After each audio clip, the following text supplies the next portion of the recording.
Hi here, Fins here. I am back for another video, and yes, it's been 48 hours, or a bit more, a little bit more than 48 hours, since Loreen has won Eurovision 2023 for Sweden once again, becoming the second artist in Eurovision history to win twice, and the first female artist at Eurovision to ever win twice. Yes, well done, Sweden, and yes. Loreen won Eurovision on Saturday, and I was really happy. I had this as my personal favourite throughout the year, and it's deserved. At the end of the day, you can never underestimate the power of Loreen. She is something. I mean, Loreen really elevates the performance so much. And you know what? To give it the trophy to her again is deserved because she puts so much into her performance. She's so powerful, Loreen. She really is, and I'm happy. Look, I am happy for Sweden. I'm happy that we're going to go to Sweden next year. I think Sweden always put on a great show whenever they have the chance to host Eurovision. So I'm not mad. I'm happy. I'm happy for Sweden. I really am. I'm really happy with the result. So yes, Loreen won the jury vote and she came second in the televote. And that's all right. You know, she managed to get second in the televote. Interesting enough, though, she never got any 12 points from the televoters. She got quite a lot of tens. Let me see on the website because she did get a lot of tens, but never any 12s in the televote. So she got a total of, in the televote she got 243 points, and she never got any 12s, interestingly, but a lot of 10s and a lot of 8s, interestingly enough, and a lot of 7s. So but she of course did win the jury vote with 340 points. That's a lot of points to Sweden, and she did get a lot of 12s. She got 1, 2, 3, 4, 5, 6, 7, 8, 9, 10, 11, 12, 13, 14. About 15 countries in the juries gave their 12 points to Sweden. I mean, you can say, oh, it's Sweden, the juries always love Sweden, but no. She put on a show on Saturday. She deserved every one of those 12 points. So yeah, it's deserved. It's deserved. The way she moves and connects to the camera, oh, you're stuck on me like a tattoo. Yeah, and of course, we cannot forget the other rest of the competition. Finland came second, which I'm also delighted about. You know, this is one of Finland's better results at the contest. I mean, when do we say Finland's come second? Very rarely, because they either qualify and come 20 something in the grand final, or they've just failed to qualify. And this year it was really just Kallio just brings so much. I mean, I'm so happy for him. Of course, there might be some people saying that, oh, it comes so close to win, and he did win the televote by a lot of points. How much points? I mean, he did come first in the televote, and oh boy, did he get a lot of 12 points. He got 1, 2, 3, 4, 5, 6, 7, 8, 9, 10, 11, 12, 13, 14, 15, 16, 17, 18 countries gave their 12 points to Finland in the televote, may I point out. He got a grand total of 376 points in the televote, and he still got 150 points in the juries and come fifth with the juries, which, you know, the juries didn't blank on him. He still got some juries. He was never going to win the jury vote, but I think he was always going to be the one that would come close of beating Loreen. It was a two-horse race, and in the end, Loreen won. But Kallio did so well. He should be so proud of the performance. And I know some people said, oh, Finland won the televote, it should go to him, and I can understand. But anyway, like Loreen was like the bookies' favorite all along. Like she was a fan favorite, and she was still very popular. It's not like giving the trophy to San Marino, is it? Like Loreen deserved it. I think if it went either way, I think if Cario won the trophy, we would have been sorry for Loreen. I mean, it's just one of these things. But Cario, second place, a second overall, still doing a fantastic result for Finland. And I think, like Verka, he's going to be around for a long time in the Eurovision world, isn't he? Which is great. Which is great. I'm really happy that he's going to do great things, hopefully. And also, Israel got top three. Israel came third in the end, which is also fantastic for Israel considering they didn't even qualify last year. But the power of a unicorn. Now that came second with the juries and did very well with the televote as well. Well, 185 points from the jury. Oh no, 185 points from the televote and 177 points from the juries. So people really loved that. I mean, yeah.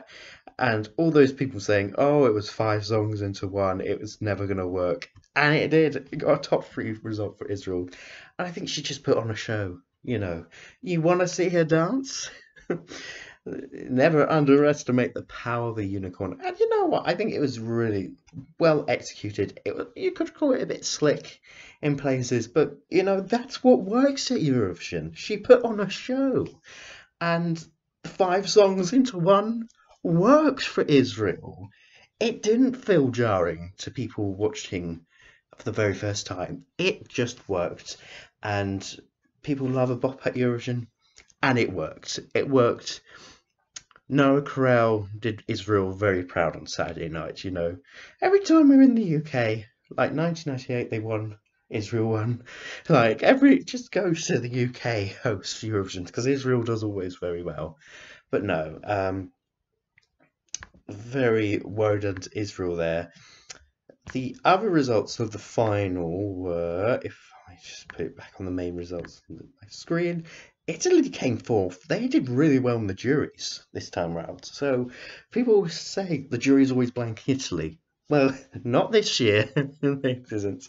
Well done to Marco. I didn't really understand the two guys bouncing on the trampoline behind him, but that performance, though, he gave a 250%, and I think it really connected through. Um, yeah, it was stunning. Norway came fifth, which I'm very happy because I really love Queen of the Kings. Ukraine came sixth, and yes, best hosts. Best time Ukraine's been kind of a host. Well, they are. They were 50-50 at the hosts. Result is usually when Ukraine and their host entries, like 2005, 2017, they didn't get really great results. This did really have a great result. It had a good spot in the running order. I think the message came through, and you know, people connect to it. Maybe not as much as co-host orchestra, but sixth place for Ukraine is wonderful. And some other surprises. Belgium came seventh, and people, that was like the surprise of the week, really. You know, seeing Gustav perform that song. I mean, it really came alive at Liverpool, really. Uh, it was like Laura Tedesco. Not a lot of people liked it when it was first selected, but when she went to Stockholm, she killed it. And same with Gustav. They really elevated it. It had movement, it had dance, it had so much personality, and I think it really elevated. And yeah, yeah, and it got a couple of 12 points from the juries as well. So yeah, yeah. Moving down the list, eighth place was Estonia. It was more of a jury song than a televote song, of course, but Aleka's voice was probably the reason why the juries really went for her. And yes, best Baltic country out of the list. And Australia came ninth, which is a really good result. Actually, the third time Australia's ever come ninth. But you know what? A top 10 result for Australia is really great, and I'm sure we'll see them again very soon. Next year. They ain't leaving us for sure. Czechia came 10th, which is great. A top 10 result for Czechia is wonderful. It was really deserved. Lithuania came 11th, and Clyde Monaco beat her score from 2015. Stay was wonderful. Cyprus came 12th, which is also good. Surprisingly, did very well as well. And Croatia somehow finished on the left-hand side of the leaderboard. That didn't do so well with the juries, but the public loved it because I think it had that plinth spot of the running order of performing second to last, and it was kind of rememberable, I guess. It stood out. I mean, I don't know how I feel about it finishing on the left-hand side of the leaderboard over some kind of better entries, I would say. But they stood out. They stood out. And going on to the right-hand side of the leaderboard, 14th place was Armenia, which, you know, it would have been, I really thought that would finish higher, but it didn't. Austria came 15th. I think that really, it got really low televote points, and I think going on first really hurt it. Somebody has to perform first. It's interesting that Austria actually came second in their semi-final, and I'll touch on semi-final results at a later date. But it's interesting the producers decided to put them on first, I thought. That's something to bear in mind. But I'm glad the juries did save Austria for finishing much lower. Yeah, going on first did not help them at all when it comes to results. Let's move down the list. France came 16th. Again, another early one. But some countries have to perform early. This is the thing. And I think France would have done better if they got a second half draw. Yeah. Shame that, because I really like Lazara. Yeah, and I don't think she was too happy by the results she got from the televote, as she made a gesture that I don't think everybody really liked. But we move on. Oh, God. Next, Spain come only 17th. It came last in the televote. 5 points. That was the shock of the night. Just 5 points. That's low. I'm shocked. I can understand. I think I remember listening to that song for the very first time, and I did react to it. You might have seen it on my YouTube channel. But the first time I reacted to it, I thought, oh God, this is too much. This is too much noise. And then I gradually grew to kind of like it more at the pre-parties and that. Oh, I'm very coffee tonight. So maybe people watching that performance for the very first time didn't understand it. Maybe that kind of song is better for a traditional Spanish audience. I think outside Spain and Portugal, I guess what happened is people just didn't understand, didn't get it. They didn't get the flamenco. I don't think they're used to this sound, and I guess kind of what happened to Conan Osiris for Portugal in 2019 is to some countries that sound might have came alienating, unfortunately. It did come ninth with the juries, but 5 points, that's in the televote is too low. With a voice like that, did not deserve that low. I think she did take it very well when she got the televote points, but as I said before, it was either going to go one way or the other, and I was kind of thinking actually people were going to really respond to Spain, but clearly they didn't. Clearly, and again a first half draw. It's something in getting first half draw. I mean, Loreen was first half, and actually 9 to win in number 9 in the running orders, one of our early slots. First time in like 20 years anybody's actually won in a single figure running order spot. That's not double digits, if you know what I mean, before number 10 in the running order. So yeah, maybe being near Sweden hurt Spain a little as well. Oh God, that was brutal. The final results. Moldova came 18th. I would have loved to seen that finish higher, but I guess it wasn't for everyone. Poland came 19th. The juries didn't like Poland, obviously. The televoters really loved Poland. Post-diaspora got behind Blanka. Switzerland came 20th. Not surprised by that, but it was a good performance. Slovenia only came 21st. I'm surprised. A lot of people say Slovenia is an underrated country at Eurovision. Looking at this result, it deserves so much more, and I kind of agree with that. Look, Joker Out is going to be a good act. I mean, they qualified to the final, which is great. And Rosalind, snap, only came 20-something on the leaderboard last year and managed to become a hit after Eurovision. So maybe Capra Diem from Joker Out could be that hit. That's after Eurovision people will listen to. I'm hoping it will be. Yeah. Oh dear, it deserved more. It deserved more. I think coming on our Israel and Croatia, yeah, I guess maybe it got hurt by the running order. Albania got 22nd. It came 10th in the televote, even though it got only 59 points. That surprises me, coming on after Loreen, that they did so well. But the Albanian diaspora got behind that, for sure.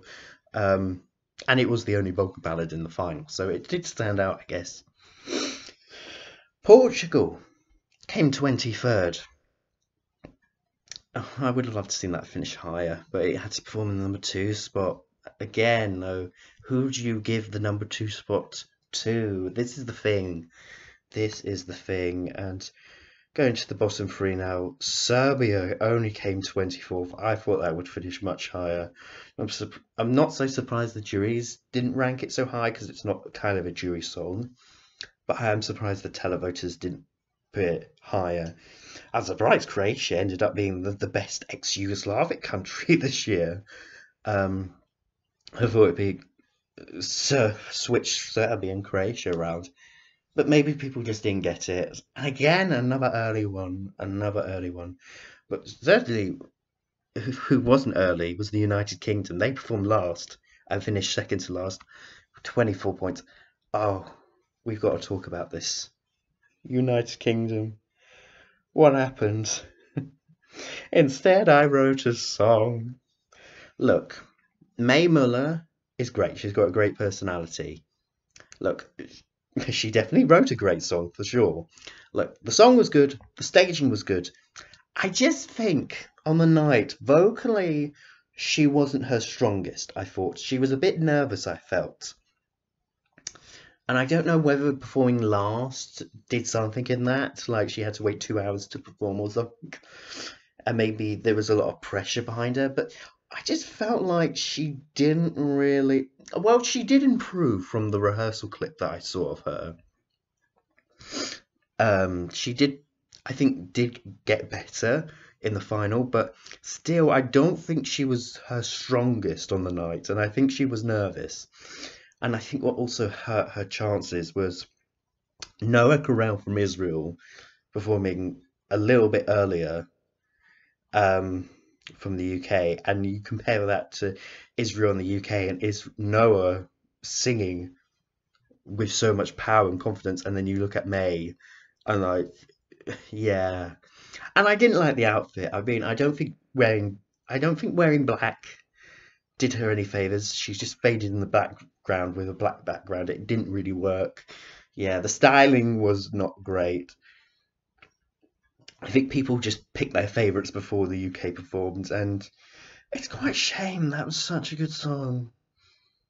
But at least we tried. We gave it a go. I mean, we were also the host, so you can't really, say, oh, well, this is the UK. Sam Ryder came second. Look, all I'm saying is it wasn't a bad attempt from the UK. Mae Muller was great. I mean, she's a great girl, great personality. I love her. I hope we see more of her. This doesn't ruin her career. She got the opportunity to sing for the UK, home crowd. Look, she got nervous, but she's all right. She wrote a good song and she gave it a good go. It wasn't her night, but she didn't come last in either the jury or the televote, and she got points. And you know what? This happens, but yeah. But then she didn't come last because Germany came last. They came last with the juries as well. They only picked up Well, overall, they only got 18 points and finished last. Lord of the Lost. They were lost. Blood and glitter. I just quite surprised by that. I really thought more people were going to get behind that. And they had a good running order. People said, like, oh, all the first half songs did so badly. But yeah, and there were a lot of second half songs that did poorly. Germany performed 21st and came last. The UK performed last and finished second to last. Slovenia performed 24th and came only 21st. So I don't know. I mean, Germany, I'm surprised. It's not my cup of tea, but I would have never put it last. I would never thought it would come last. I thought they took a risk, and I guess it was like a bit like Spain. The risk didn't pay off, I guess. It was too divisive, and I guess people just weren't in a rock mood on Saturday. Shame. It's a shame. I don't know what Germany's going to do next year. Yeah. I'm really shocked by that, but you know what? It happens. I thought juries would have been a bit more kinder to Germany. I thought the televote would have been a bit more kinder as well, but yeah, I think, yeah, I thought, yeah, but somebody has to come last. And I'm glad it's not the UK, but I'm sad it's Germany in a way. In any case, well, after all that being said for 20 minutes, what I will say is I think Liverpool did host a great show on Saturday. We had great hosts. Hannah Warnham has been the glue for this host. She is so funny, and Graham Norton actually was a good host. Like, his chemistry with Hannah during the voting was funny. It was brilliant. I wish we saw more Graham Norton. He could have done the semi-finals. Like, he was there in Liverpool while the semi-finals were happening. I don't know why he couldn't host it. Was it work commitments? I don't know. And Yulia was great. Alicia Dixon was good. I didn't have any complaints about her. She was professional. You know, she stayed in the green room. That was fine. But no, I think, you know, the interval acts were nice. They were beautiful. They were appropriate. I think Liverpool got behind Eurovision, and it was nice to see the UK host for the first time in 25 years, and maybe we'll get a chance to host very soon if we win, eventually, which hopefully will happen. This year was a bit of a dip, but if we stay on the right path, maybe we might find another Sam Ryder in the mix. Who knows? But closing thoughts, I'm happy for Loreen. I'm happy for Sweden. I hope Sweden does another good job next year. I hope Sarah Dawn Finer gets the host eventually for Sweden. Or we might see Petra meet her again. Who knows? Who knows what happens? But Sweden, congratulations for winning. Loreen, congratulations for winning for the second time. And yes, well done, Sweden. In any case, what did you think of the overall winner for Eurovision 2023? Comment down below in the comment section below. Like and subscribe this video, and I will be back for more content very soon. Goodbye, people. Goodbye, and go Sweden. Bye.